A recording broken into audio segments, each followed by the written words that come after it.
While lying on her back at the St. Francis Hospital, a nasogastric tube crammed into her left nostril, Mrs. Ethel Chu fantasized about robbing the Nabisco headquarters in Hanover, New Jersey.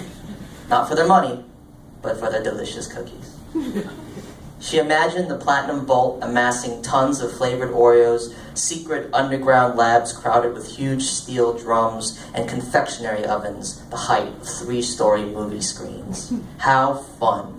Touring that whole facility, wandering into random vaults, eating as much as it had to offer and smuggling new recipes back home to San Francisco. She could buy a box of Oreos at any supermarket or liquor store, but the headquarters concealed the tastiest breeds, the avant-garde versions of America's favorite snack. We're cutting trans fats like those disgusting Oreos, Lori said, shutting the notebook of her hand-drawn food diagrams. The doctor said soft foods, no more processed junk, that stuff is killing you. Lori leaned across Ethel's bed with a calculated scowl as if studying a primitive specimen. She did not look like Ethel, no traces of stomach blubber or chin fat, and acquired her physique from Bill's side of the family. Her tiny frame of tiny bones could not grow taller than 4 feet 11 inches. Although she was often mistaken for a teenager, she was 37, an age that seemed too old for her size. Ethel's bowel obstruction, which the doctor tentatively diagnosed a few nights ago, revived her daughter's most aggravated lectures. For the last 4 days, she had to listen to Lori's soft food diet plans, theories about mental weakness, and the impossible 30-minute exercise called insanity. Ethel could not withstand this punishment, and maybe she deserved it, but regardless of her bad choices, which she accumulated many, Ethel needed Lori to sit down, shut up, and relax. The stomach pump retracted pockets of brown intestinal matter into a plastic container that hooked next to Ethel's bed.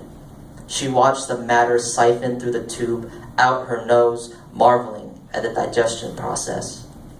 Dripping in the container, full of brown fluid, were the processed cookies from the night of her sharp abdominal pain.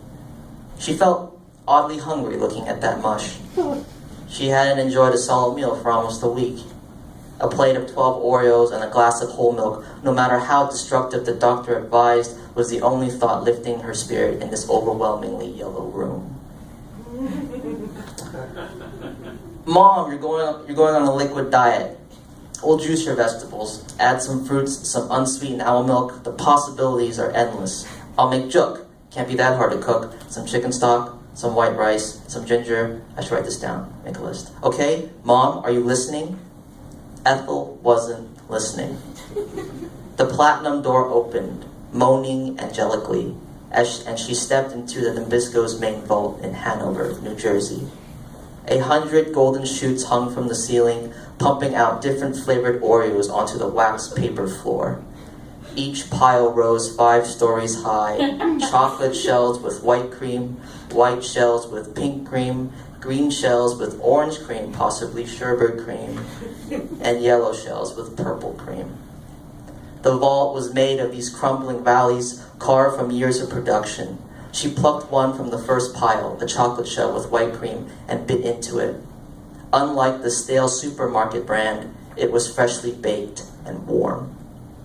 She ran to the next pile, white shells with pink cream, and ate one. Then she moved on to another pile and another until the flavors tasted like one sweet cookie. She hugged the valley walls, gorging as fast as she could, scooping the cream with her tongue. Surrounded by Oreos, lost amongst this massive paradise, she could hear someone calling, "Try this one," Bill shouted from above. He stood on the pile of green shells with orange cream. He was 19 and skinny. "There's something I want to show you." When she reached for him, eager to know what he wanted her to see, a heavy pain knotted in her abdomen. She pressed her hand on where the pain grew and clenched her teeth until the moment passed, and it did. The sharp monolith was gone, but the hospital bed emerged from under her, and she stared at Lori's trembling mouth. "The fact that you don't need surgery is a blessing. Don't you understand, Mom? Don't you get it? It's time to change."